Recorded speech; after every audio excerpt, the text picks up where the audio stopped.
Are you ready? Stand by.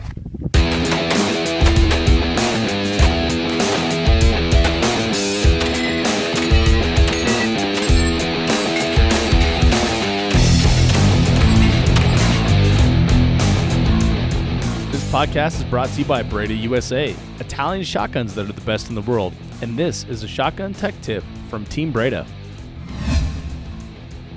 Hey, this is Dave Hartman from the 3-Gun Show, and I'm with Tina Martin-Nims from Team Breda, and we are going to learn about choke selection.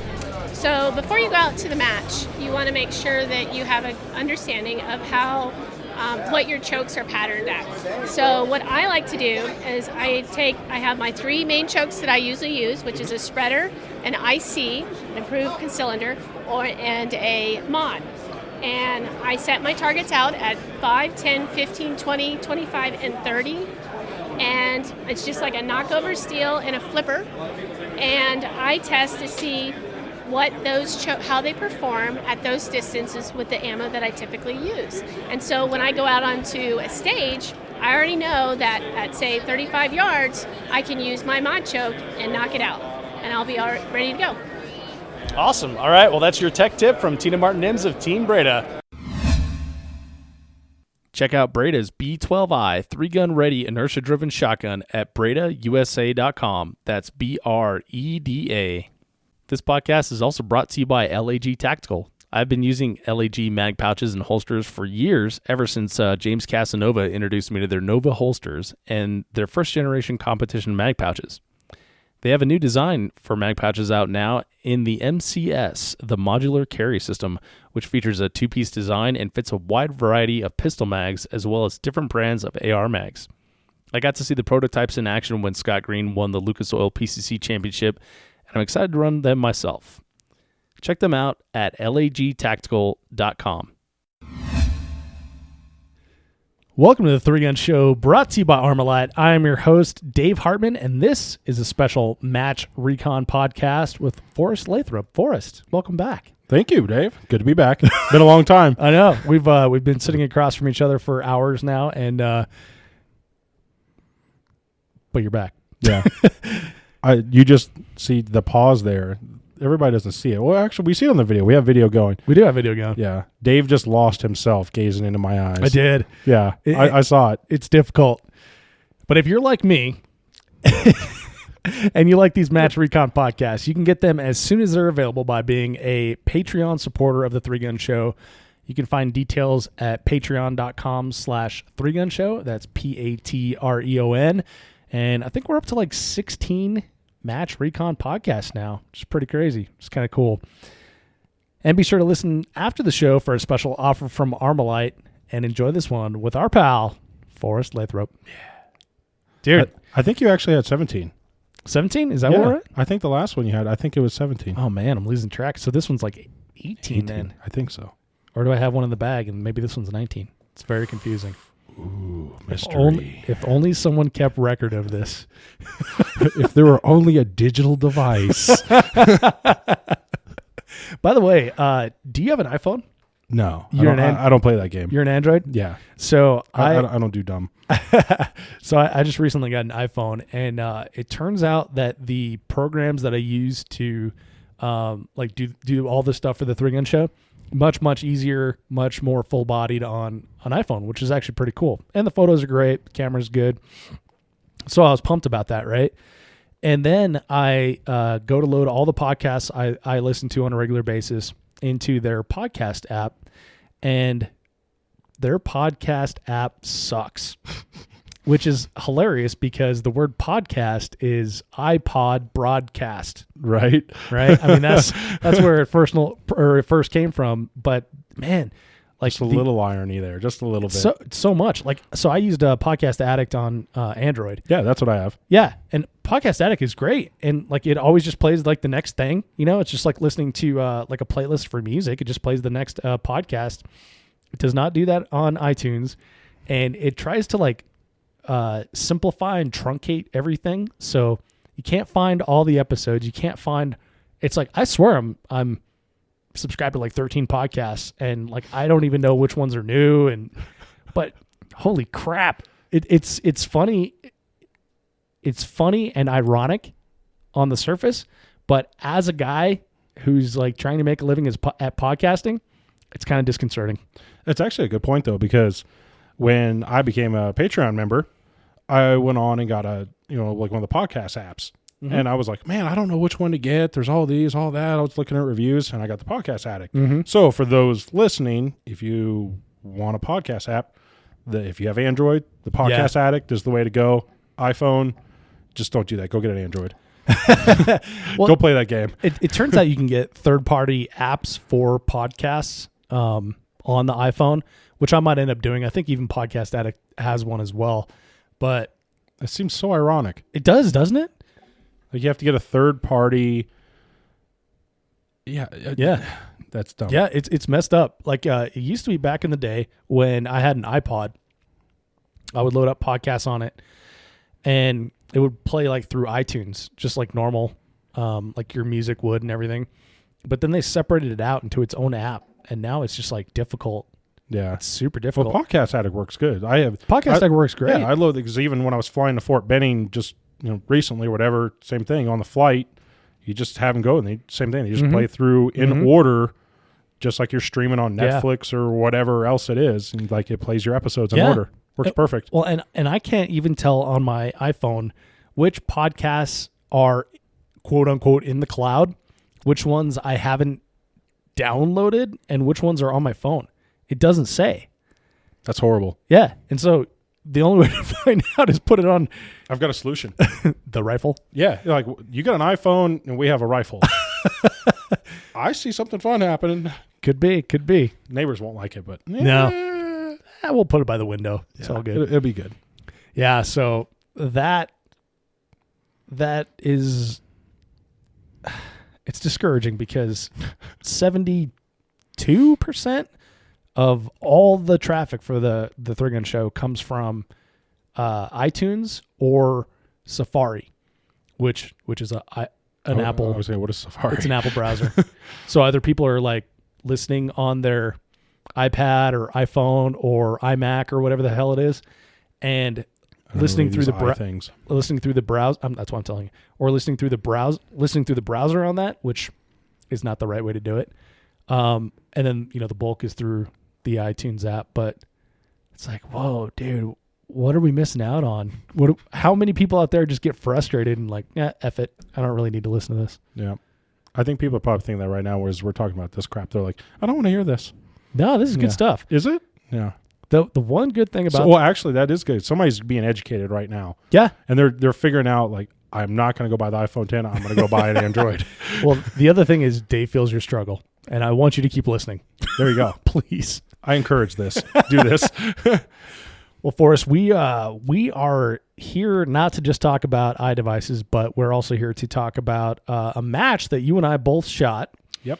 And we're actually wearing the match shirt. This is kind of funny because I was like, oh, dude, we're going to do the match Recon of the Colorado Three Gun Championship. I'm wearing my Colorado Three Gun Championship shirt, and then you showed up wearing the same shirt. Yeah, we were right there. Yeah. But I do have to say that this is one of my favorite match shirts that I've got this year. It definitely is. I wear it a lot. I do too. I was looking at it, and I think it's because maybe it's colorful or because it like has like the Colorado flag incorporated into it. I think there's a lot of reasons here. I think for one, it's colorful. It doesn't look like a full tactical Tommy shirt. It's not tactical at all. It emphasizes your physique. Like, I mean, you're looking very stout in this shirt right now. I like it. Thanks, buddy. You can really see your traps. Full-bodied. Yeah, I'm liking this. I mean, it's good. Easy. You stay over there, buddy. Yeah. We wear this on dates or whatever. It's official. I think I totally have worn this on dates. Oh, I have. Oh, yeah. Yeah. Well, yeah, so this is a good shirt. It's a great shirt. It's very colorful on the back. Like, it's not just like a one color type thing. It has the sponsors' logos all done up. Like, there's a lot of thought put into this. It's pretty cool. And even the Colorado Three Gun Championship, and it's soft. Shirt from last year was really good too. Is that kind of spandexy material? Mm-hmm. I wear that one a lot too. My Colorado Three Gun Championship shirts, like those two shirts, I wear frequently. Mm-hmm. Yeah, pretty much all I wear anymore is like gun shirts. Mm-hmm. I think I have like 2, maybe 3 that don't have anything to do with guns, like no optics, no rifles. Dude, if we got match shirts at locals, I would never have to buy a shirt again. Yeah, right. Like between I shot 33 locals this year, and I shot 11 majors. Like, if I got a shirt, regardless of whether it was for that or not, if I got a shirt everyone, I'd never buy a shirt again. It would be awesome. Yeah. They'll probably all be schmediums, though. Which reminds me, I got a Born to 3 Gun shirt for you. Nice. A schmedium. All right, buddy. So we're here to talk about the Colorado 3 Gun Championship. This is a cool match that we both shot, and you're here to do the match recon because I had a little bit to do with the match behind the scenes that we'll get into in a little bit here, and I felt like I was biased. So A little too close to the cuff. yeah, a little bit. So you're here to give your perspective. So tell us about the match. All right. So today we're talking about the Burris Optics Colorado 3 Gun Championship. It was held on July 15th and 16th, 2017. It was at the Pikes Peak Gun Club in Colorado Springs, Colorado. Mm-hmm. Very nice scenic facility. The sunrise and sunset was amazing. You know what's nuts is standing at the clubhouse or on one of the berms and seeing like Pikes Peak imposing over the range. And Pikes Peak, for people that don't know, is a 14,000-foot peak that you can actually drive to the top of or take a train or a hike or whatever. So it's iconic in Colorado for sure. It is iconic, especially even like one of the most prestigious motorsport racing buddy ever. Paved all the way to the top now. Yeah, F1 cars up. Oh my. Anyway, Pikes Peak Hill Climb, by the way. yes. The Pikes. I'm thinking Pikes Peak now. I'm all thinking all Pikes Peak. So the Burris Colorado 3 Gun Championship was a time plus points match. Mm-hmm. Used the International Multi-Gun Association rule set, which is standard 3 gun rules. We did use practice score, so you had active scoring, I guess. I got a little brain malfunction there. Yeah, so you know where you stood at the end of the first day. Yep. Yeah, you can always see where you were at. It ran a half-day format, so AM, PM, Saturday and Sunday. Match fee was $225. There was 196 shooters. 175 of those shooters finished. Mm-hmm. And one point of clarification on that, there were several shooters that did not shoot the match that were signed up for it and didn't shoot it. Most of them were staff. So that does not indicate, 21 DQs. That's just people that were staff and came to work the match, but didn't actually make it to the RO day to shoot it. Yeah, absolutely. I think there were a few DQs, but not that many. No. So, it's very good. This one of the big emphasis of this match is safety and strict safety protocols. Definitely, it's definitely a very good feeling match. Yeah, it's the culture of what we call SoCo 3 Gun, right? Southern Colorado 3 Gun, which is where Pikes Peak range.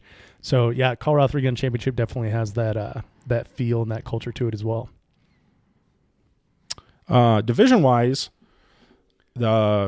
we had a few different divisions there. There was a separate lady tactical division. Right. It's 17 ladies in it, which is, I think that's probably a good showing. That's a lot. Yeah, that's a good showing for that. First place, Lanny Barnes. Yep, Lanny, always a great shooter. She's awesome. Yeah. Fun person to be around too. Yeah, definitely. Second place, Diana Driscoll, and third place, Amanda Hill. Yeah, those are all awesome women. Talked to them all quite a bit. Amanda's a local Colorado shooter. She's out of Grand Junction. Yep, dude, she stepped up big. Yeah, like her and her husband David. Yep, definitely. They're coming up fast. I got to shoot with them at Hard as Hell last year, and I want to say it was right after they had taken a TPC class, and then I'm pretty sure they had another one planned for 2017. But yeah, they're fun people to shoot with. Just a great time. Oh. And Amanda is the opposite of Forrest. She's freaking tiny. She can fit into all these shooting boxes that Forrest cannot fit in. This is true. I thought you were going somewhere else with that, though. So Amanda is a very sweet lady. Mm-hmm. Okay, she's awesome, very polite, until she gets frustrated on a stage, and she swears more than Forrest. Oh, you're kidding? Which is awesome. It is so entertaining. I did not know that. Seeing a little, I don't know how tall Amanda is, and I don't want to guess. I don't want to guess how, but she is a small, blonde, petite lady, and she swears with the best of us, and I enjoy it. That's awesome. I had no idea. Amanda, shame on you. Good for you, Amanda. Don't listen to him. All right, and of course we had limited division. There were 39 shooters there. Yep.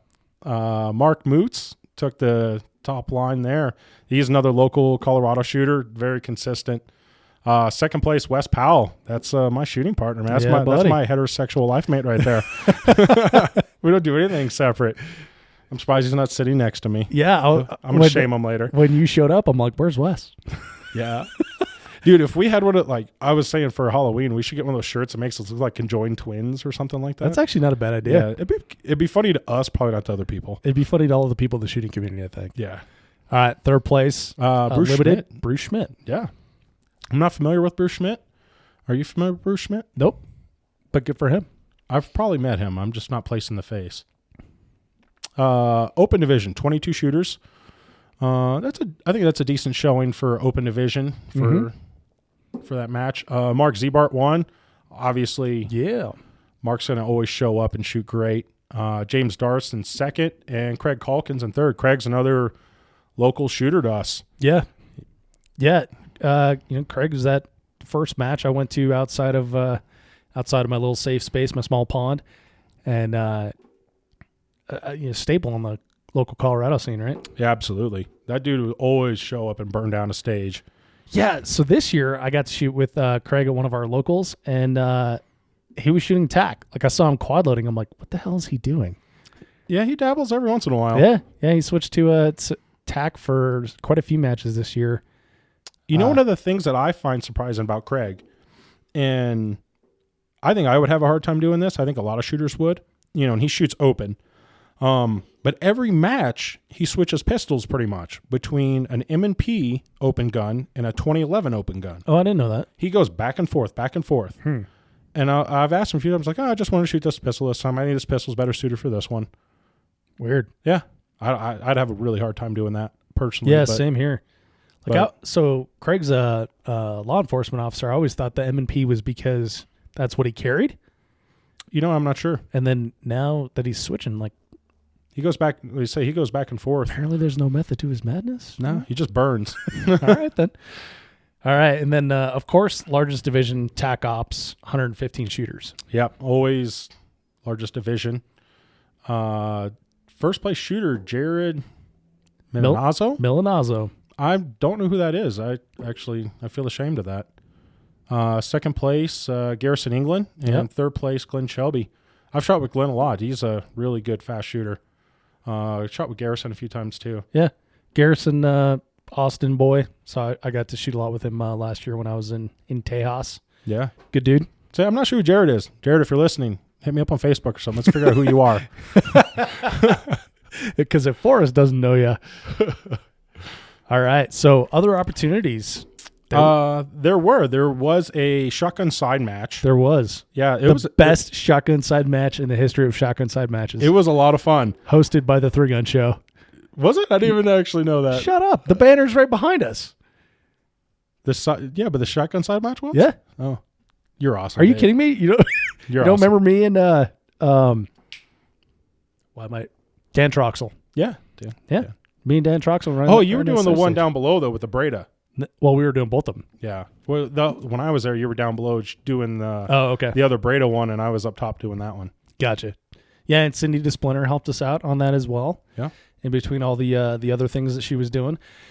But I only got to run the top one once because of shooting schedule stuff, and then the rain. The rain. Which we'll get to in a minute. We'll get to that. Yeah, so this was kind of fun. So we had a shotgun side match. We had like a beginner stage and an advanced stage. And I want to say it was a $10 fee to shoot the side stage for, just anybody who came along. Every competitor got one ticket to shoot the side stage. And then I believe there was like a $200 prize per division, and there was like a limb tack, there was an open, and then there was a non-competitor. So whomever came to shoot it off the street. Yeah, if you didn't shoot the competition, you could just show up and go for it. Yeah, which is cool. Didn't Clayton win that? Clayton easily won that one.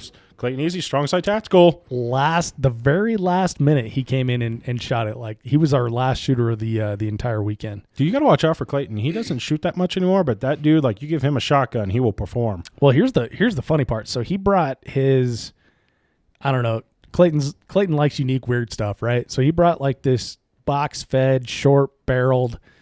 That SBS. It's an SBS? SBS? Yeah. I think it was the SBS that, the hell's the official name of that? I don't know. But yeah, it's a little short barrel box fed. Yeah. Did not work. It ran like an open gun.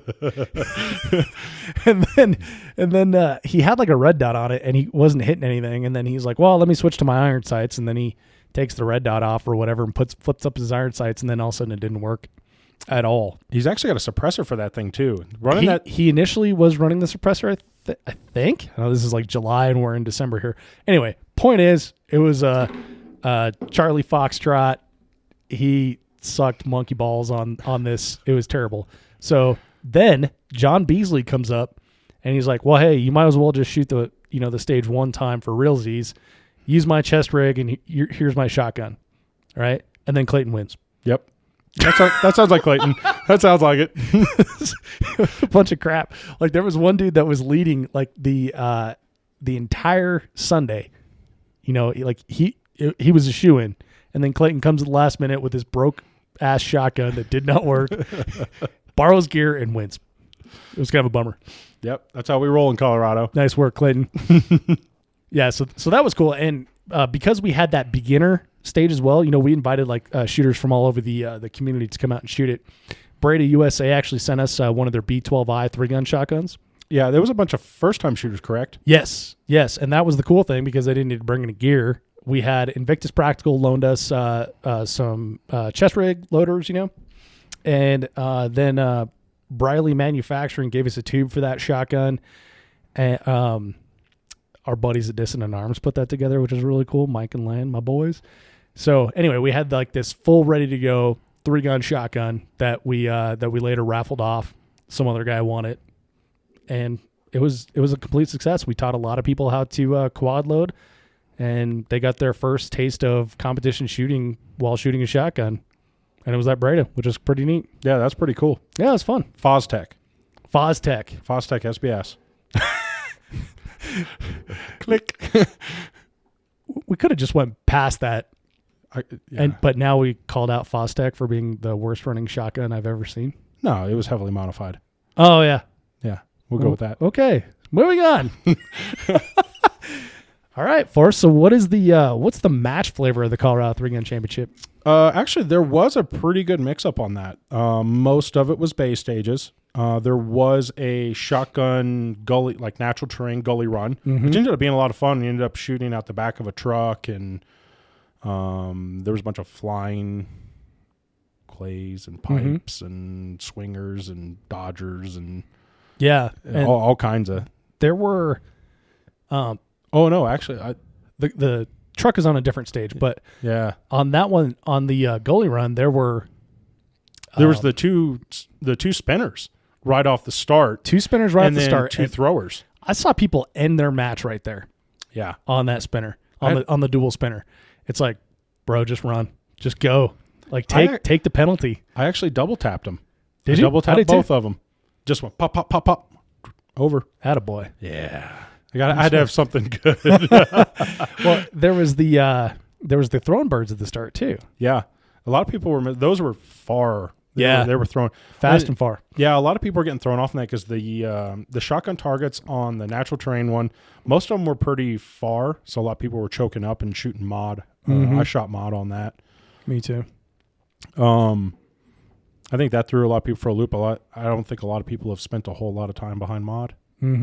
But trying to shoot the farther clays with it, I don't know. Yeah, I saw a guy with like a 21-inch barrel shotgun, and this is in the RO match. He took a shot at each of those birds, missed them both, and then turns to the spinners and proceeded to put like 15, 16 rounds on those things trying to get him going, and couldn't do it. It's like, what choke are you shooting? Yeah, I did watch a few guys empty their chest rigs trying to just get the spinners over and then run out of shells halfway through the gully. Yeah. I did watch that night in the back. There's times where I definitely want to coach. I'm just like, run. Yeah. It's like, Well, and that is it was a technical gully run though, because you had the far throwers, then you had the two spinners, and the two spinners were not close. I think they were like 20 yards, so they weren't close. And then you had some far clays and steels. Far clays on swingers even, and again we already decided that we had to use a mod choke. Yep. So now you have to be pretty accurate. In hindsight, if I were to shoot that again, I would have shot on IC. Really? I would have. And then at the end there was the double popper, double toasters. Right. So, and you shot those from very close. Those were like, if people ran up all the way to the fault lines, those were probably 7 to 10 yards. So people were missing those a lot because they had the mod choke in. Right. So if you didn't hang back a little bit and give you shot time to open up. So it was a pretty technical little shotgun gully run. Yeah. But that was kind of the some of the flavor of that match. There was most of it was bay. There was a lot of technical targets, and there was a lot of, go fast and then slow down for technical. Yes. Which I like that. It kind of separates some people and gives you a little bit different feel.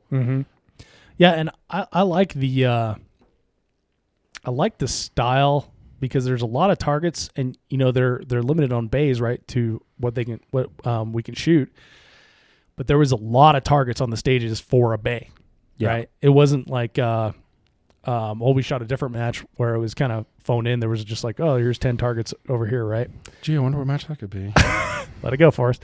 But there was a good use of the bays. That's what I'm saying. Is like there was a lot of creativity thrown into it. Absolutely. That is very typical of that match director and that facility. Which is Kevin Travis. Yep, it is. Kevin.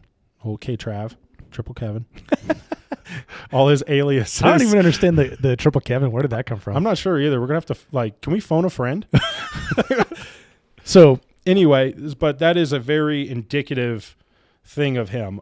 He does a good job of mixing in technical and speed, where you'll go through some tighter, hoser paper, and then at the end of the hoser paper, you'll have like hanging targets or something that makes you slow down. And it's usually a target rich environment. Right. Well, and there was 2 stages that were not only technical targets but difficult footwork, because one of them they had clays out as landmines, and so you had to either choose to leave the shooting area like you should have, or negotiate around like all these clay targets or clay pigeons that are on the ground, and if you break one, it's a 5-second penalty per. Right? Yeah, that was a really cool stage, actually. I like that one.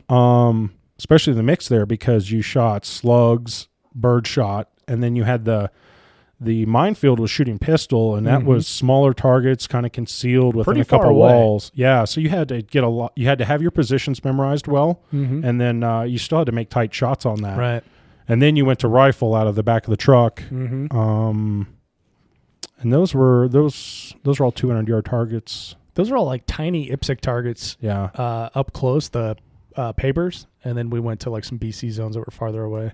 Yep. Yeah, and then they had the hangers out there, and then they had the little the semi-mini poppers. Yeah, and then we had full-size steel challenge targets all over the left side of the stage for pistol. And they went from, like, what would you say, like 30 yards out to 80 yards or something? That sounds about right. Yeah. Yeah, and just several of them, like 6. So you just like, ding, okay, 10 more yards. Okay, 10 more yards. Okay, 10 more yards. It was... Well, that's the cool part about that stage, I think, because we shot some close shotgun bird shot on that one. Very close. Very close. Like, so I think I don't know how close they were. Probably they were inside 10 yards. So we shot everything from inside 10 yards with shotgun. Then we shot like 100 slugs out to 100 something. Yeah. And then pistol, from all the pistol shots were fairly far. Yeah. I think the closest pistol shot was like 20 yards. Yep. And then those were the small ones. Those were like the 4-inch hexagons. Yeah, those freaking 4x9s. And then all the way out to 80. And then the rifle was shot everywhere from like the close one. It was close, probably 5 yards, and then out to 200. So I think that bay only goes to that's a 200. Yeah, that's a 200-yard bay. Okay. Yeah. So even on that one, you get a lot of that slow, fast precision and hose. Because even the rifle one, they had like five. I think it was 5 paper targets right out the back of the truck. Yep. As soon as you got in there, you just hose those, and then you got to go into precision shots. And that was one thing where I was looking at those mini IPSCs and I'm thinking like, oh, I'm just gonna kick. But because they were minis, like I felt like I needed to pay more attention, and they were close. Yeah, and I think a lot of guys did FTN those. So yeah. So I think that I think the more attention was the right call there. Yeah. So the other stage that I was thinking of that required good footwork was a stage that was created on the 3-gun show. Oh, really? Yeah. So if you remember, Kevin and I had a episode last year where we were talking about the Colorado 3-gun championship and what to expect from it and everything. And just out of like, messing around with your buddies, I was like, hot lava. We need to have a hot lava stage. And he made it. There was a stage where you started on like a wobbly bridge and you had to shoot a Texas Star with a rifle. And you could choose either to shoot it offhand or you could shoot it supported. It was up to you. And then you had several like garden stones that you had to walk across, then a balance beam, and then another bridge that was even more wobbly than the first one. It was a suspension bridge built like the right way. And then you got up into like a trailer to shoot out of. It was jacked up. Like, I regret telling him that. Dude, I thought that stage was great. That was the first stage I shot. Yeah. I thought it was a lot of fun. It was. The Texas Star was at 50 yards right there, and this thing that was a great target, especially from the little wobble bridge. Mm-hmm. And then the hot lava, man, that threw people off. People were so concerned about that. And you were shooting shotgun from the little balance beam because that's where you would dump the rifle, pick up the shotgun, and then from the balance beam, But that balance beam was like 10 inches wide, right? Oh, no, you actually shot, you ended on the balance beam shooting rifle and then dumped it and then went across to get shotgun. Because that's a good thing nobody had a gun in their hand on that. Oh, yeah, the bridge. On the wobbly bridge? Oh, my God. Or on the suspension bridge. Suspension bridge. Yeah. Yeah. Funny story. That suspension bridge, you were only allowed to be on that suspension bridge during your 5-minute walkthrough. Yep. So. And only once. And so the day before, when we're shooting the RO match, they had the whole thing roped off. So people couldn't go on it for their walkthrough. And the idea there was that this is literally made from rope and wood. And we want it to last. Yeah, we want it to last. One of the guys, one of my good friends, Pete, on our squad. Pete's a bigger guy, pretty good on his feet, but he went on that bridge.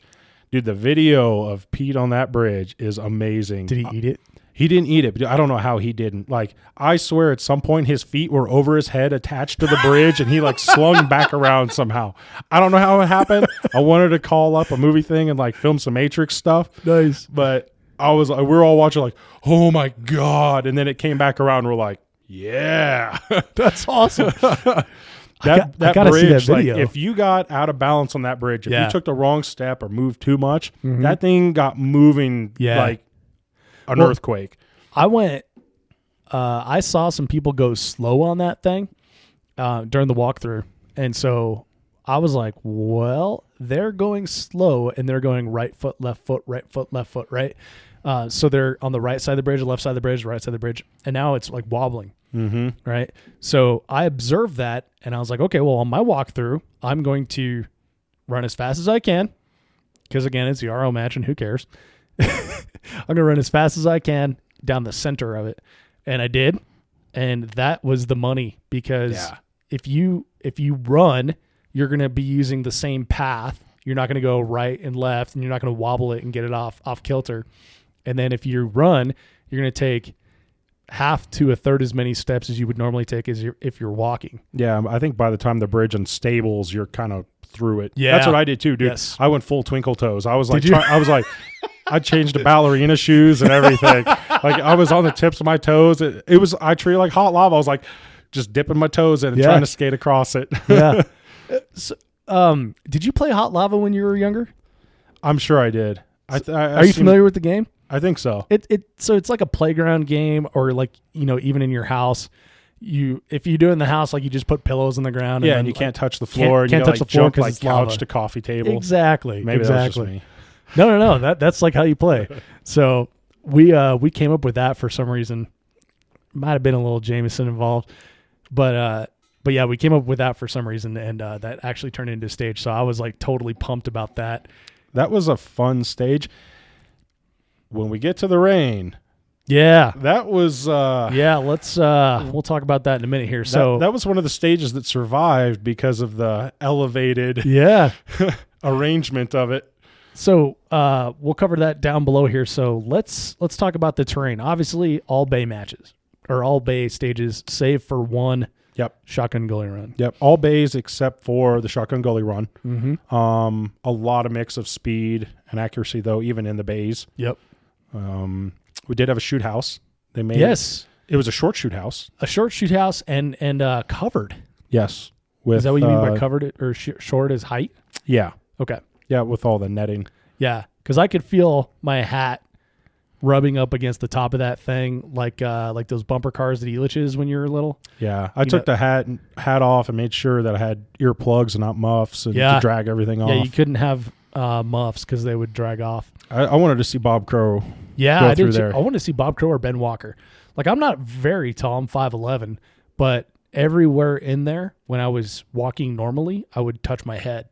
Yeah. So that means when you're running, it has the high potential to snag stuff. Yeah. I mean, Bob Crow, how tall is Bob Crow? Like 6'8" or something like that? Something like that.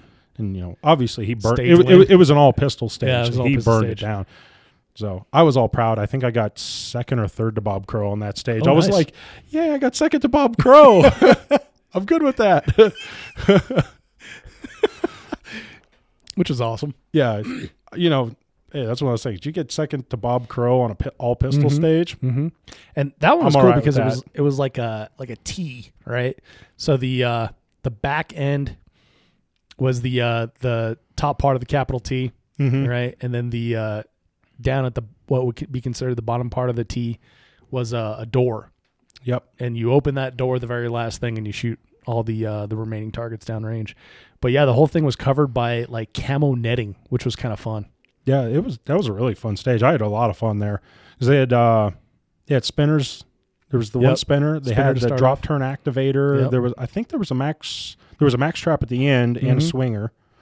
That was a lot of super fun stage. It was a fast pace. Yeah. That was a fast paced stage. It had technical targets, but that was a full throttle stage for sure, which was a lot of fun. Yeah, it was great. I liked it. All right, so skills utilized. Ooh, man, I think that match pulled just about everything out. We shot slugs. We shot long range. We shot small long range targets. Yep. So we shot natural terrain. We shot a lot of fast, a lot of technical. You pulled most everything out there, I think. I would say that. Okay, so Pikes Peak Gun Club has a 200-yard bay, right? That is the limit, the current limit of that match. Mm-hmm. Now, rumor has it they're going to build a 600-yard bay behind all those other bays, which is going to be freaking awesome, right? And it's going to take the Colorado 3-Gun Championship up a notch. So that said, if you're looking for long range, this isn't the place to get it. But the limited long range stage is the best limited long range stage I have ever freaking seen. And the reason I say that is there were 5 positions, 2 slanted walls, and one going one way, one going the other way, and you had to shoot sideways on those slanted walls, not forward, not back like you normally have to. And then sets of tires, a VTAC wall, a barrel, something like that. So those were the 5 shooting positions. And there were, 7 or 8 targets out there, and you had to shoot one target, at least one target from each position. So, and Kevin put up several barrels out in the field to obscure targets from different positions. And so now it became like a memory game, which I freaking hate when people do those memory games because I'm not good at them. But this was one of those, like, wow, this is clever. This is a very good use of a 200-yard limitation.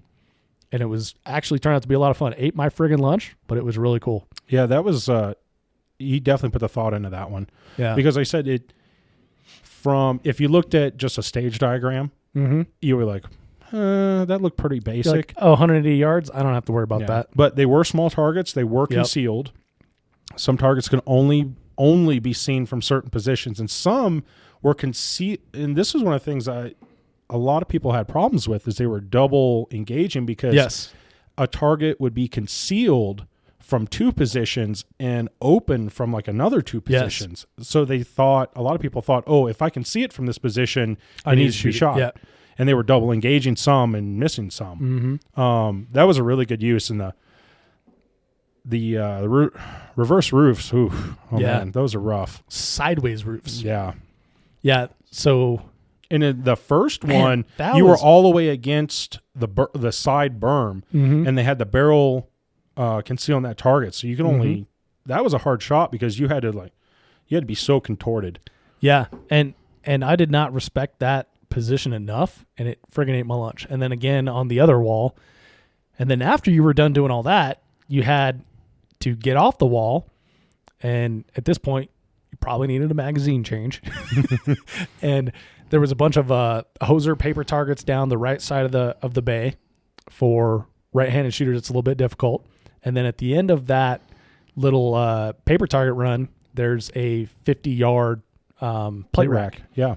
So you got all the rifle presentations on that one. Yeah, and the plate rack had to be taken offhand. Yes, after running you ran all the barricades, and then you ran up probably 50, 60 yards hosing paper, and at the very end of it, you had to shoot a 50-yard plate rack offhand. And there was no opportunity to brace off of anything. I mean, you couldn't go prone. Yeah, you could probably kneel or something there. I don't know if you even could there. Anything. Yeah, because of the angles there. I don't know if that would have even worked. Yeah. I don't recall even thinking that was a that. good target to put at the end of that, though, for sure. Yeah, it definitely tested the your stability, your breathing. Well, and again, I was holding my breath the entire time. So by the time I got to that plate rack, I was almost passed out. I think I heard somebody when I was shooting it yell and breathe. They probably weren't supposed to. But I think that's another example of the slow fast type, like the transition there, which that's a good thing to do in 3-gun. I think that's pretty popular. Pete Rensing does that a lot too and uses it well. So, yeah, I really like that. There was a spinner for every gun. So we already talked about the shotgun spinner. There was a pistol spinner on the all pistol stage, and then my favorite stage, there was a rifle spinner as well, and it was pretty close. What was it, like 55, 60 yards or something like that? I think it was about 50 yards. That was a very technical stage. That was a technical stage. There were that was a shotgun, rifle, and pistol stage because there were clay targets. You had to shoot all three. What I like is there's several options in stuff that Kevin does. So you could choose to shoot. You could choose to load your shotgun and shoot stuff, or you could just choose to dump it and grab your pistol and shoot stuff. But there, like you said, there were different paper target types. There were UML targets, and there were USPSA targets. USPSA targets were rifle on that stage. UML were pistol, or vice versa. I can't recall. But yeah, it forced you to use all three guns, and it forced you to decide, well, do you want to do your pistol first, or do you want to do your shotgun first? How about your rifle? We could do that first. Yeah, that was a memory option extravaganza. Like, definitely, there were so many options of how to shoot that. It was a complex stage. I remember I walked that stage more than any other stage, and more people were intimidated by that stage than any other stage. Everybody was talking about it. Mm-hmm. The triangle stage. Yeah, that's what it was, triangle stage. And I was thinking diamond, but it was a triangle. Yeah, it was a triangle. That was a very technical stage. Yeah, when executed correctly, it was still fast, but very technically. If you got out of place on one of your guns, if you shot the wrong target, or a half step farther, meant you did not see all three of those rifle paper targets, and you only saw two. And now you think you got them all, but you left a failure to engage. Yeah. And several times for pistol, or several of those were for pistol targets as well. You could easily take one big step instead of one small step and pass like two or three, big 10-inch knockdowns. Yeah, there was there was a lot of opportunity in that one if you got out of your placement or lost your awareness to hurt yourself for sure. Yep. And even the spinner, it's not like that had a really secure position to shoot from. There was the wall there. The wall there was pretty wobbly. I think that was done on purpose. And then there was I think some people shot it off the dump barrel or off the slant box. Yeah. I went offhand and did all right. Garrison, who took second in tack, was telling me that he flopped down and went prone. I was like, I didn't even think of that. Yeah, I didn't either. I'm not sure. I didn't think you would even be able to see it, but yeah, well, obviously I ended on that target. I think most people ended on the spinner for good reason. Yeah, yeah, it just made sense. And then I was like, well, I guess if you don't need to get up, maybe that's a good way to do it. So I probably would have shot that different next time. However, so I shot that with the ROs, and Jerry Mitchell likes walking stages at that time, so he watches several shooters do it, and then when I was done, I'm casing up my guns, and he comes over and he says, "Hey," and he's like, "How'd that feel?" I was like, "It felt pretty good." I'm talking like a mile a minute because I'm all jacked on Mountain Dew and adrenaline, and I was like, "Oh, I would have done this, blah blah blah," and he goes, I think that's how I'm going to shoot it," and then he walked away. I was like, well, all right then, I guess I shot it the right way. Yeah, I guess that's right on. Yeah. And then when I caught up with him at the side match, I asked him about that particular stage, and he shot a completely different way. Yeah, so I think he was just trying to make me feel better. But yeah. So, hey Jerry, did you shoot my same plan? No. Yeah. No. That was you, Dave. Not you. That was dumb. I would have never shot it that way. All right. So I guess we already talked about the farthest shot. What was there, like 7 or 8 targets on that long range stage? And it was probably 165 to 180 yards, because we were 15 yards up from the firing line on a 200-yard berm. Yeah, that sounds about right. I'd say that was a little while back. Yeah, pretty close, right? Yeah, that sounds about right though. Yeah, and I couldn't go back to my match book because on this one I didn't take any notes since I shot with the ROs, so there was no like day before walkthrough like I usually do. So sorry, Kevin. All right, so logistics. There was he did put all the nice stage plans out and everything. Oh, stage diagrams? Yeah, he did all the nice ones with that too. So you had a pretty good idea what you were getting into beforehand. Yeah. And that was one of the nice things actually is, a lot of time on nationals when they put a stage book out, they, from the stage book to the actual stages usually varies quite a bit. Quite a bit. Yeah, I think his were pretty close. Yeah. So that was nice. Yeah, definitely. Yeah, he puts a lot of planning into it.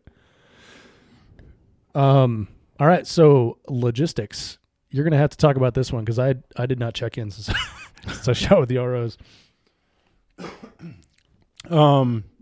Check-in was pretty straightforward. There's a clubhouse at the top. You forgot about how friendly the lady checking you in was. Oh, absolutely. I mean, only the best staff. It's Kevin's mom. At the Colorado 3-gun Championships. Only the best staff. Right. No, it was painless. We showed up to the clubhouse. You checked in. Yeah. Get your T-shirt. Yeah, we got our T-shirt, or I think our little match, like a goodie match bag. Yeah, okay. Yep. Pretty straightforward there. Yeah. And saying everything, I think that's further down. We won't talk about that yet for communication. So scoring and prize table walk. Scoring was super easy. Yeah, scoring super easy, obviously with practice score and standard 3-gun rules. Mm-hmm. No surprises there. All up to date. So prize table walk. That was good. I'm trying to remember exactly how. I think it was done by. It's overall percentage. It's overall percentage of your division finish. Yeah. So if you were 90% of TAC Ops and I was 91% of limited, I would walk before you. Okay. Sounds about right. Yep. Yeah, that's the way I understand it. But again, yeah, it's pretty well organized. I think with prize table stuff, there's always people that are going to have disagreements with the way tables are run, regardless of how it's run. I don't think you can ever make everybody completely happy. Yeah, pretty sure that in the last 2 years, I've seen every way you can run a prize table, and I've heard equal amount of complaining on each. Yeah, I think that's a fine line, regardless. Yeah. So, But I would say from a match director perspective, you just have to be open and honest of how it's going to happen and then stand by it. yeah. Well, I didn't have a problem with the prize table. No, so, I didn't either. Well, it's the same thing too. It's the prize table. That's just a bonus. Yeah, it's exactly. We're there for the shooting Yeah. people. Come on. absolutely. All right. So the venue. Yeah. Well, even going back to the prize table. I'm sorry. So, the prize table was a pretty significant prize table. There was a lot of stuff on there. Yeah. Burris came out in a huge way on this one. Burris represent. That was pretty significant. Colorado company. They're from Greeley, Colorado. Yeah, local to us. I got a buddy that's a machinist there. Nice. I know a guy that makes those bodies. I know a guy. Yeah, great table though. They put in a ton of work pulling in people for that. Mm-hmm. So I pulled I still haven't played with my prize. Oh yeah, that's right. You got like an airsoft gun. Dude, I didn't got you? a RPD airsoft machine gun. I was so disappointed that we didn't start shooting people with that like as soon as you got it. Dude, I was fully planning on that, but between the time we stopped shooting and then we walked the prize table, I had a few beers and this and that. So it probably wasn't the best idea. I'm sure they didn't charge the batteries to prevent me from doing that. Oh. And then apparently that thing shoots like 2,000 BBs a minute or something. Those things are dangerous. Yeah, that's why I like it. No, I still don't think I've shot it because I was like, oh, cool, an airsoft machine gun. I'm going to play with this. And Do you remember that kid that came up to you? Dude, I felt so bad. Because from a child's perspective, you have a toy. Oh, that was my perspective. I'm not even kidding. Dude, I was walking around the prize table. I was like, okay, scopes are awesome. I love scopes and like caddies and certs. There was a lot of stuff on the table. And I looked over and I saw this huge airsoft RPD machine gun with a drum and everything. I was like, that's mine. Come to Papa. Yeah. Dude, I walked up and when I walked out, I held it over my hand. I was like, I have the glory. Yeah, that was awesome. It was awesome. But then the look on that kid's face when you wouldn't let him play with it. Oh, man. He wanted, like, apparently he was like behind me in line a little bit. And apparently he was watching me. And when I grabbed it. Did he shoot that match? I think he did as a junior or something like that. It's like a really small kid. No, his dad shot and he was walking with his dad. Oh, okay.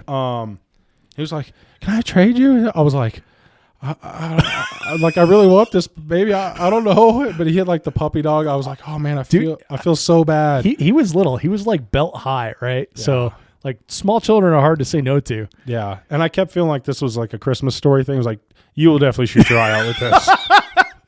Dude, he would have jacked himself up for sure. Or jacked me up. Or jacked you up or dad or something like that. Somebody would have got dealt. Yeah. But no, I still have it. That was funny. I fully planned on ambushing everybody I know with that. And then I realized, how actually cool that thing was and how much it's worth. And it was like pre-ordered. They're not even for sale yet. Oh, really? Yeah. Those things are vicious. Yeah, I was like, I should probably actually sell this and pay for some more matches. But I haven't done it. I still have it. It's brand new in the box. Dude, when we go practice, we'll bring that out. Dude, it looks like a lot of fun. I think the box says it's like 2,000 BBs a minute. That's insane. That's a lot. That's a lot. Yeah. That's like a waterfall of BBs. Yeah. It looks like a lot of fun. And dangerous. Yes. All right, we're going to have to use crotch protection, I'm sure. Okay, so moving on. Venue. Venue, what like I said, is the Pikes Peak Gun Club. Yeah, so it is east of Colorado Springs. If you're flying in, you fly into DIA, you go down to Colorado Springs, you find a hotel. Don't get one near any of the Air Force bases. I found out one year shooting the Pikes Peak Shotgun Challenge because that's where all the CD places are. Mm-hmm. Unless you're looking for a lady of the night. Yeah, unless you're into that thing, and then, hey, something near the Air Force bases. What is it, like 30 minutes east of like the center of Colorado Springs? 35 minutes? Yeah, it may not even be. I don't think it's quite that far. Okay. I think it's probably 20 minutes off of I-25. There you go. Okay. Around that time. So at least I think in the technically, morning. I think some people flew into Colorado Springs also. You can fly into Colorado Springs. Yeah. The airport's smaller, so sometimes the flights are more expensive. Makes more economic sense to get a car at DIA, but whatever. Yeah, if I were flying in, I think I would fly into DIA. Did you guys stay in Colorado Springs? We this Okay. Ooh. Let's talk about this. So this This was Colorado's rainy season, right? Yes. So I'm in Colorado, and our buddy Guy Dreyer and I were cruising down to shoot this match. I'm like, dude, I'm bringing the trailer. I got the dog. We'll just come down because they built all these different pads because it's a very active clays club, and they shoot a lot of sporting clays, 5-stand, trap, skeet, etc. They have several youth programs for clays, and okay, I heard they got all these pads, so let's bring it down there. And so I make reservations, call up, speak to a really nice young lady. She's like, okay, you'll be in this one. It's pretty close to the range. I'm like, cool. And then we get down there, and it's not currently raining, but it had been for like a friggin' month, right? And every one of these new pads they poured is loose dirt. They didn't tamp it down because they're like, oh, why would we tamp stuff down? It never rains in Colorado. And then the one that I was supposed to be in was like up a hill. So I'm like, I got my Duramax in 4-wheel drive, low range, and I'm trying to reverse into this spot. And finally, like, I'm pushing the trailer just sideways down the hill. Like, it's going to friggin' tip over and bring my truck with it. And the wheels aren't even turning. Like, I'm just pushing it through the mud. It's like, what the F? So we actually went down the way, and we tried to find some place that was like just good enough where you're only stepping in an inch of mud instead of 4 inches of mud. And it wasn't too bad because we actually ended up next to Nick Ingmeyer and Drew Bolt and Matt Young. So like usual, though, the reason it rained is you. No. Oh, this is all you. That is not true at all. I have shot several matches this year that it did not rain at, and there were several matches it did rain at that I was not at. I think it's carryover. No, it was raining. I think this is the Hartman effect. It was raining. How dare you? If you weren't out just outside of arm's reach, I would kick your ass right now. If it was raining before I got to Colorado. I was not even in Colorado when it was raining. Preemptive Hartman strike. You're dead to me. I'm going with this. But yeah, so it was raining quite a bit. Did not rain through the RO match, but the ground was soggy everywhere but the bays. The bays were actually pretty nice during the RO match. Yeah, the bays are always there. There's a lot of sand in the bays, and the drainage is good. So drainage is really good. Those bays, for the most part, stay very good. unless we'll get to that in a minute here. So that is the venue. They have like a clubhouse with like actual bathrooms and everything. Yeah, they do like I think they do some national and state clays events there. They do, and I guess that's why they built all those pads that Nick and I then destroyed, dragging our trailers through.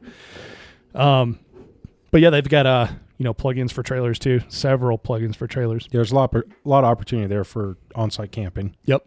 Oh, and tents if you're hardy. Like last year, people camped in tents, no problem. This year, probably would not have been very nice. Yeah, last year, 2 of the guys in our group did. They highly regretted it. But yeah. Who was that? Well, because I don't know if you remember, last year was scalding hot. Yes. Scalding hot. Oh, yeah. This year was not that way. No. But last year it was Dave and Landon. Oh, God. Poor bastards. Well, I think Dave slept in his truck on the range. Oh, really? Yeah, I think so. It's even worse. Yeah, it was disgusting. Dave, we need to talk about your habits, buddy. He's a lumberjack. He's good. Oh, he's fine. All right. So pre-communication. Pre-communication's good as always. Kevin's always very organized with that stuff. Dude, I would have to say, so again, a little biased, but I received every email that he sent all the other shooters. And I would have to say that this kind of sets the standard for pre-communication. I knew where to be at what time at all times. I knew where everything was. I knew what to do to check in. There was no questions that I was like, so what are we doing when we get to the range? Yeah, absolutely. Logistically, everything was very well organized and set up. Kevin was a Marine. I don't know if that's the excuse, or the reason, but that's what he claims it is. Okay, perfect. Hey, he's the one doing it, and if he says that's what it is, I'm good with it. I'm not going to argue with him. I think it's probably more of the firefighter thing now. Yeah. But Kevin is a very well organized individual for sure, and it definitely shows in the matches. And this was no exception. Like the pre-com was good. Like you said, the stage designs were all put out before the match. Yep. So he was ready to rock. Kevin does he puts a lot of pain into these matches. Yeah. Logistically, stage planning, that even just the things he pursues for the match, target wise, support, everything. I don't think that dude sleeps. He's judging by the text messages I get at all odds hours of the day, I don't think he does sleep. yeah, but he does a hell of a job as a match director. Yeah, he does. And he has, the other interesting thing is in the interview that you and I did for the 3-Gun Show, we were talking about our Matt Youngs and our Drew Bolts and the dudes that put on these matches, and the Mike Griswolds and the guys that we looked up to, and now we're kind of nipping at their heels as far as like a match performance. Kevin definitely has that with SoCo 3-Gun. There are dozens and dozens of very loyal SoCo 3-Gun shooters. Absolutely. And the SoCo 3-Gun venue, even as a local match, is and I've been shooting a lot of, I shoot all the matches in Colorado. And the SoCo match hasn't been around that long now.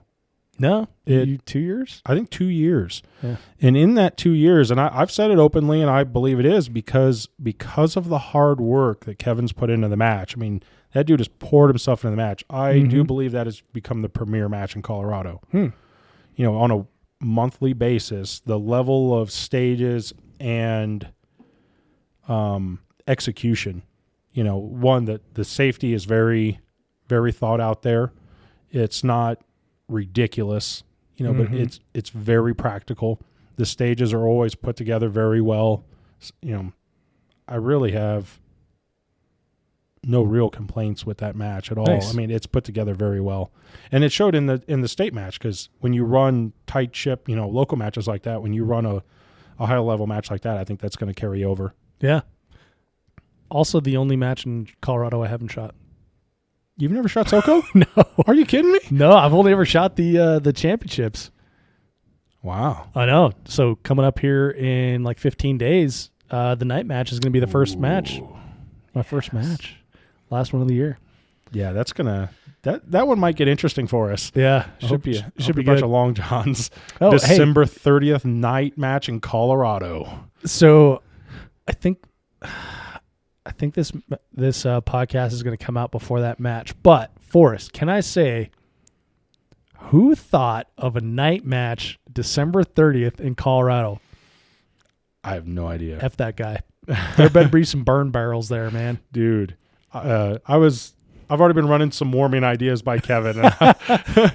Cindy, our buddy Cindy DeSplinter, promised me an electric blanket. Okay, how are you going to power? Hey, she promised. I have no clue. That will work. You are going to have to stay in the clubhouse with your electric blanket and not shoot stages. That's fine. As long as I'm warm and I got cocoa and maybe some peppermint schnapps, I'll be okay. There you go. All right. So we talked about pre-communication. How was the staff?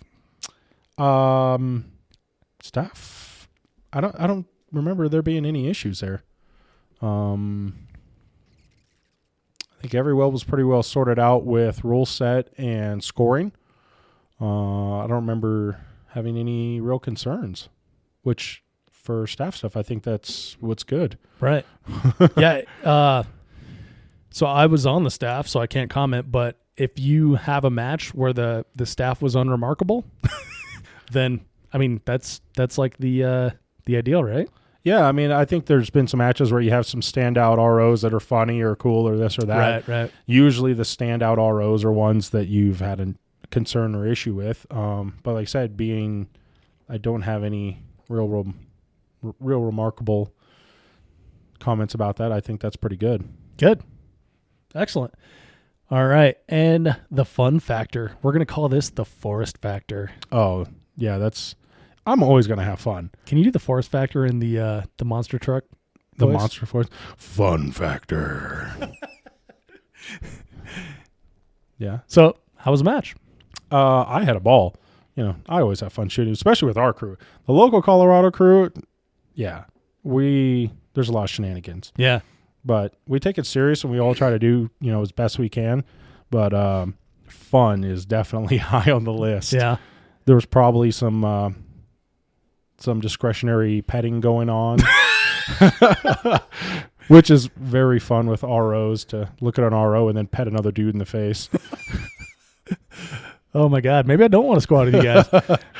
So we like to have fun. So I'll say for me, right before this match, I swore off shooting RO matches, and I wasn't going to shoot this match. Like I told Kevin, like I'll just come down and shoot this, or not shoot, run the shotgun side match, because when you shoot an RO match, it's rushed. You rarely get your 5-minute walkthrough.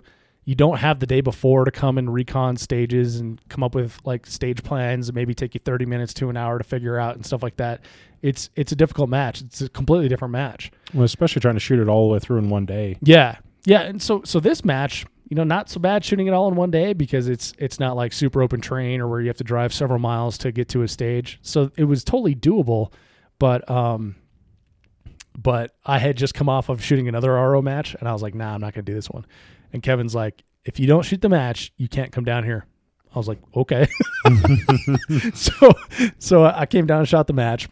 And I will say that that the RO match itself was the most well-organized RO match I've ever shot. We actually had a schedule. We stuck to it. We shot all our stages, and I guess executive staff did a very good job of keeping all the regular competitors away from the RO match, and it was as good of an experience as it could be. Now, it was still an RO match, so it wasn't perfect, but I would say that this is the best RO match that I've ever shot. Nice. Did you guys have to make a bunch of stage changes while you were shooting or anything? Zero. Yeah. Well, so that's one of the things. I'm not surprised about that at all, because I said it's, the time that I'm sure Kevin spent walking stages before you guys even got on them, where it made sure everything was in the correct position and everything like that. Yep. I'm not surprised about that at all. Yeah. So the reason that I wanted to participate in this match here is one, it's my home state, right? Colorado. I wanted to do something that was fun and unique, which is what we did with the shotgun side match, and Breda being involved. And it's like my way of giving back, right? And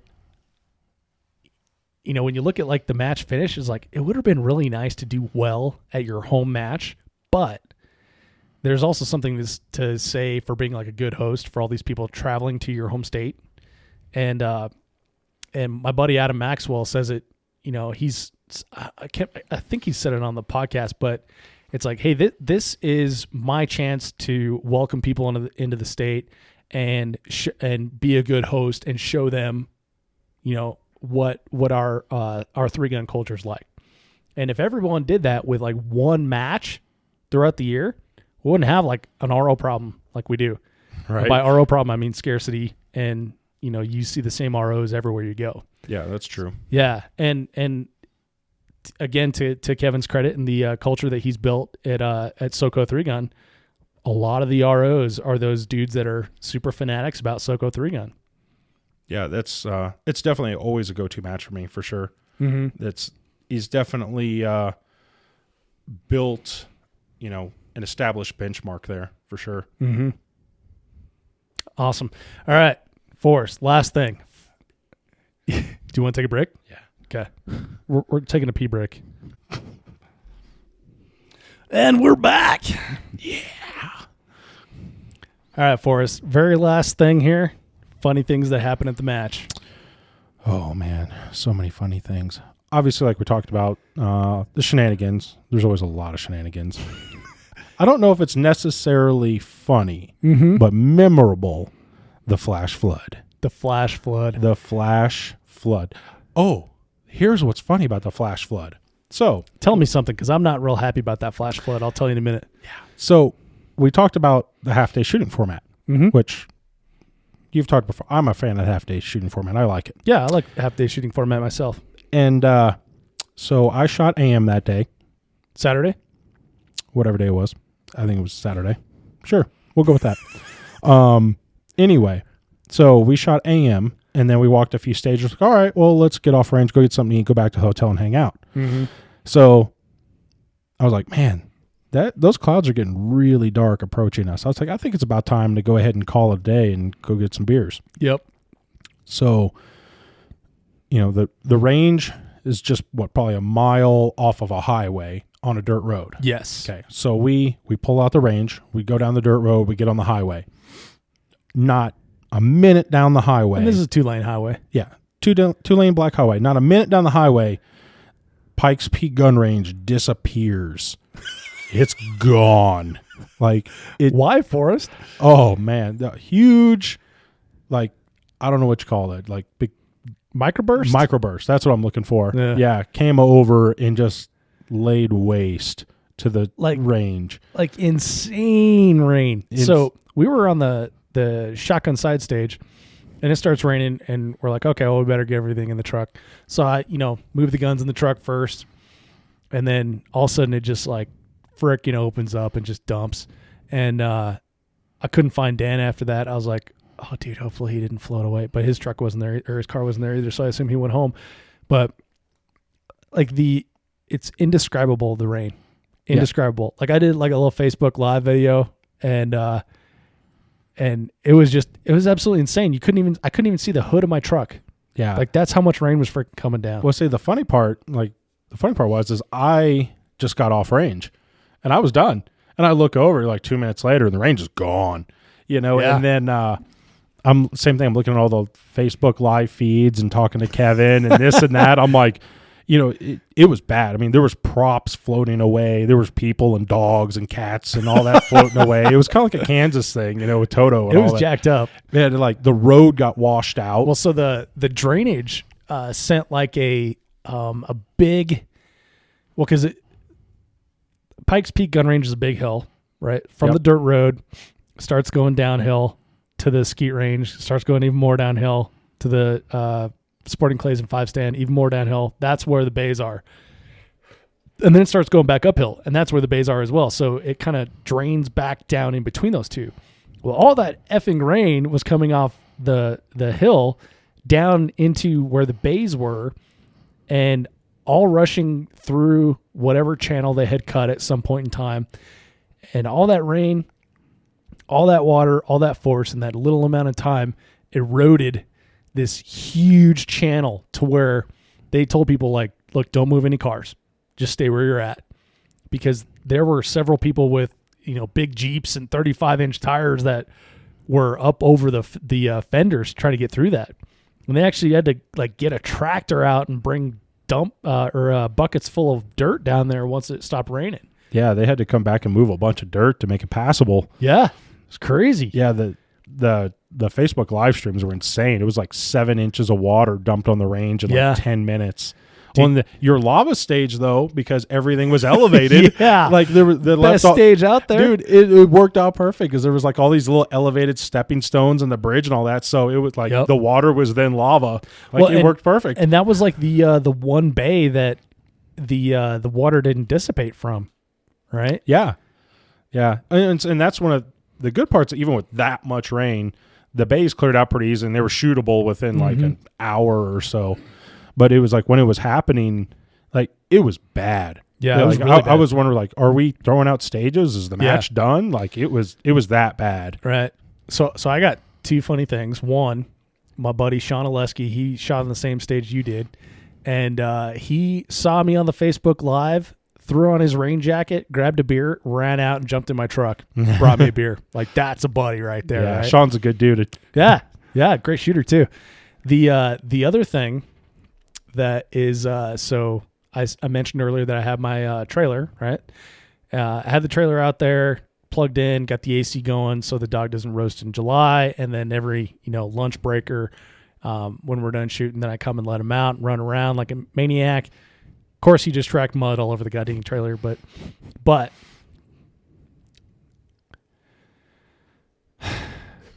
when the rain came, did he flip out? He flipped out. Oh man.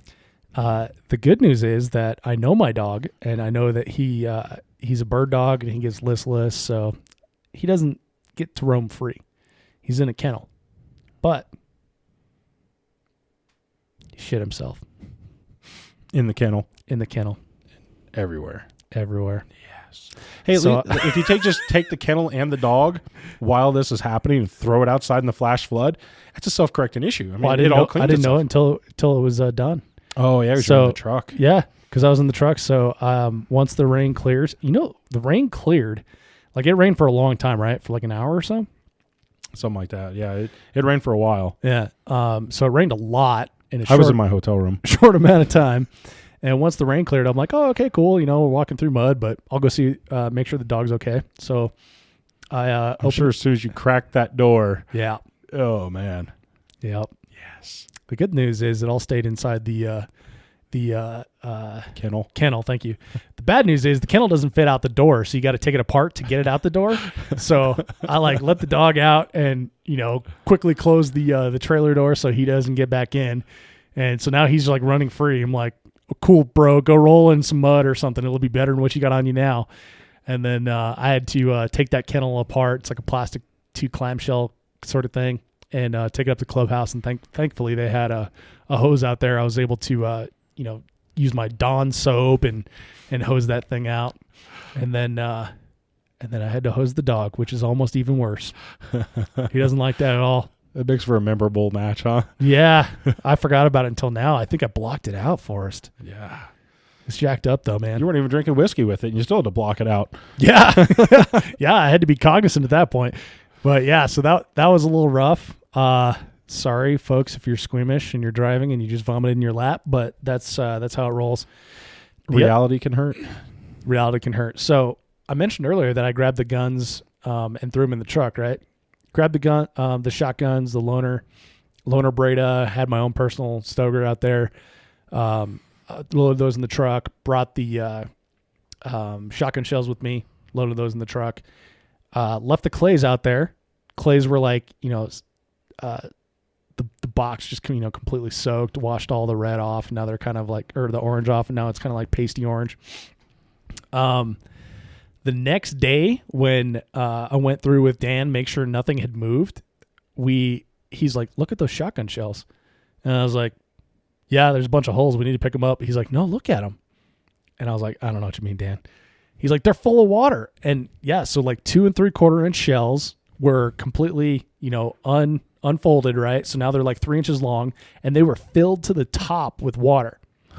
And I go over to one of the barrels that we had for a barricade, and there is no shit like 3 to 4 inches of water in that thing. So it threw down like 3 to 4 inches of water in like 45 minutes. Like that was how much rain was out there. Yeah, it was nuts. Yeah. 'Cause I remember it was like as we were driving back, I said, I watched the range disappear.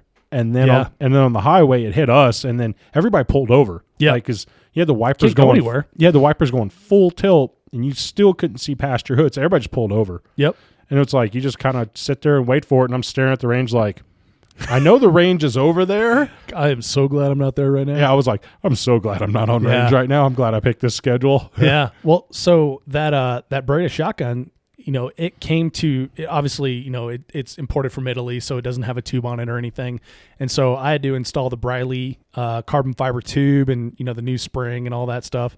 And so I had all my tools in my toolbox, my gunsmithing tools, and it was sitting out under the awning, right? And so I grabbed the guns and I grabbed the shells, and I'm like, cool, toolbox is fine.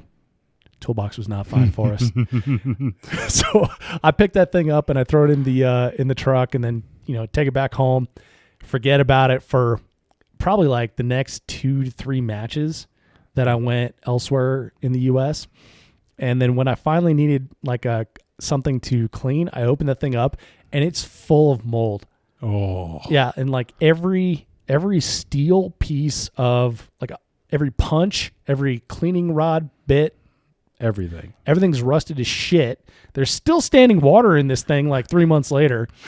There's mold all over everything, like all my cloths, like all the cotton stuff, like everything is just trash. It's like, I don't even know what to do here. Yeah, that's a write-off. Yeah. You kick that thing out the truck. It's bye-bye. Have fun in your next life. I know. So I'm so bummed because that was like everything I had for gun cleaning and gunsmithing parts. And so I've like kind of been rebuilding since then. It's been, I was I was so frustrated because we've talked about this. We're both like car guys and mechanical, so tools are important. And I lost all my friggin' tools to rust. Mold. So my thought was, which direction was the rain coming from that a closed toolbox got full of water? Dude, everywhere. That rain was not like a rain. It was like a pressure washer. Yeah. Everywhere. It was insane. It was like being inside a car wash. Yeah. Like I said, the Facebook Live stuff was just nuts. It was ripping everything apart. Yeah. But, and the funny part of that is, what I think is the funny part. So the 2016 Colorado 3-Gun Championship was 100% dry and scalding hot. We did have that like almost tornado thing happen though, right? Yeah. It was... Yeah. There was like a funnel cloud that had formed over the range formed before the range and then dissipated right before it got to the range. Like there was on everyone's phones and everything. Yeah. But blistering hot. Blistering hot. Like we were dying. I remember, so the first day we all shot, like the whole squad, we had all our normal 3-gun clothes or whatever, and everybody was getting ready to keel over. So when we left the range and then the next morning, we drove through Colorado Springs, hitting up like the big fives and all this and that, like buying the little soaker towels and the hoods and little fans and umbrellas. Like, dude, we went to town, bought coolers. Like, we prepared for like the Mojave. Like, we were set for the next day, and it was still blistering hot with all of that. Yeah. So that was 16. So going into 17. Same time of year, same thing. I'm like, it was blistering hot. Dude, I got like white sleeves and I was completely 100% brought everything for scalding hot. But you knew it had been raining for like 2 weeks in Colorado Springs. It's Colorado, dude. I mean, that's true.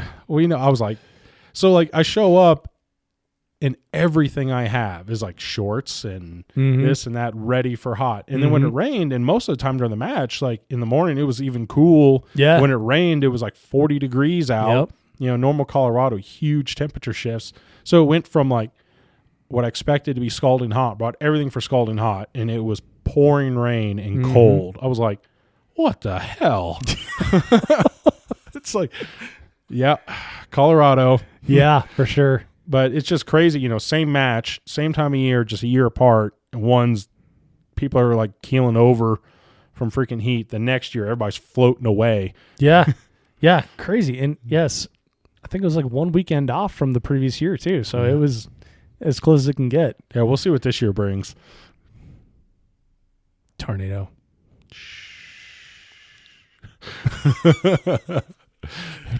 Although it'd probably be hail. We haven't had hail yet. God. The hail's been moving in later and later. So really? Ooh. Hail's terrible. Yeah. Colorado hail gets interesting. Yeah. There's like baseball size hail in Denver this spring. Terrible. God. All right. So, Forrest, anything you want to add to your match recon?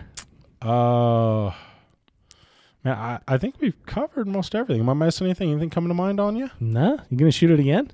Absolutely. Nice. Yeah. 2018 is a go for the Colorado 3-Gun Championship. Yep. At Nationals this year, I've talked to a lot of people. There's a lot of people interested in coming. So when registration opens up, you should probably jump on. Yeah, dude. I was surprised. So this is a second year match, right? It was the first year did not sell out. Second year sold out, which is totally awesome. We did a little promotion on the 3-Gun Show in partnership with Odinworks. Big thank you to Aaron and the crew at Odinworks for helping us out with that. But they put together like a $350 prize package for anyone that entered the match and used a special code that we talked about on the 3-Gun Show. And we sold it out, which is totally awesome. And then one lucky shooter walked away with $350 worth of cool Odin stuff. Yeah, that's nice. They got some sweet stuff between the O2 Light handguard and their 16-inch barrels. They got some sweet stuff. Absolutely. Gas blocks, all that good stuff. Plus he gave me a safety lever or magazine button extension. And my buddies got me pink, which is very nice of them. Oh, absolutely. Why wouldn't you? Why wouldn't they? Yeah. Like, what color do you think David want? Pink. Yeah. Thanks, guys. I go with purple. I'm serious. There you go. People will give me hell because like my mag extensions and all my stuff, it was all anodized purple. Mm-hmm. People are like, why purple? I'm like, do you have purple? They're like, no. I'm like, well, it's not yours, is it? Yeah, exactly. I've got it figured out. There you go. It's perfect. I'm the only like bearded 6'3" dude with all purple mag extensions. Yeah. So yeah, this is a good match. I'm looking forward to 2018. And again, I'm not sure if I'm supposed to talk about it, but the hopefully they have that berm up and going. It sounds like it's supposed to be up before spring is over. Yeah. And we'll be able to shoot out to a planned 600 yards. I was excited that in the second year of the match, a bunch of dudes from Texas came up. You had Garrison, England. You had the Jurassic Boys, which were super huge help on resetting the side stage. By the way, people, if you're shooting a side stage, you should help reset. Just good etiquette. Yep. And then we had you should reset all the time anyway. Yes. Like we preach all the time. We try to form our SoCo shooters. yes. You should be resetting. And then we had Casey and Mark from the Air Force team out. Jerry Michalek came out. Like there was several of the nation's top shooters that came out to shoot this match in its even second like you year. mentioned before, Sean was there. Mike Lindsay was there. Yeah, the dudes from Missouri. Yep. Yeah, there was a lot of. I think they're Minnesota. Nope, Missouri. Oh, okay. Trust me, CMMG, man. Come on. Yeah, I'm good. But anyway, so it's cool to see like shooters that are at the top level of their state come out and shoot this championship. It says a lot for what Kevin's done in the three gun community at large, and as well as the reputation of the match. So it's cool. Yeah, it's been growing really fast, and it looks like it's always going to be that way. So Yeah, I'm looking forward to it again. I am too. All right, well, Forrest, thanks for joining me in this Match Recon podcast. And for those of you listening, before you take off, check out the show notes at 3gunshow.com for links to things that we discussed in the podcast, including the Match Recon breakdown. You can also sign up on Patreon as a 3-Gun Show supporter, or purchase your very own Born to 3-Gun logo tee. As always, this podcast is brought to you by Armalite. And Armalite has allowed me to get special pricing for listeners on their line of 3-gun rifles, both the 13.5 and the 18-inch, as well as their competition handguards, gas blocks, and tunable muzzle brakes. If you're in the market for a rifle or components to build your own, email me, dave@3gunshow.com, and I'll hook you up. Thank you so much for downloading, listening, and subscribing to the show. I'm Dave Hartman for Forrest Lathrop. And we'll see you on the range. Bye-bye.